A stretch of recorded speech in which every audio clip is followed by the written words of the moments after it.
யாராச்சும் உங்கள்கிட்ட நல்ல ஃப்ரெண்டாக நல்ல பாசமாக இருந்துட்டு திடீர்னு இப்போ நான் முக்கியமா அவள் முக்கியமான ஃப்ரெண்டுக்கிட்ட கேட்கும்போது அவள் இல்லை எனக்கு அவள் தான் முக்கியம் இல்லை அப்படின்னும்போது மனசு உடையாதீங்க.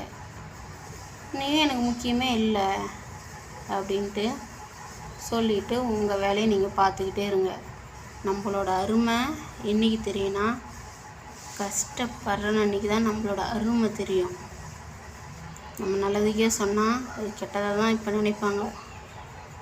எல்லாம் புரிஞ்சு அறிஞ்சு நடக்கும்போது அப்போ தான் தெரியும் நம்மளோட அருமை. அதனால் நீங்கள் கலங்காதீங்க.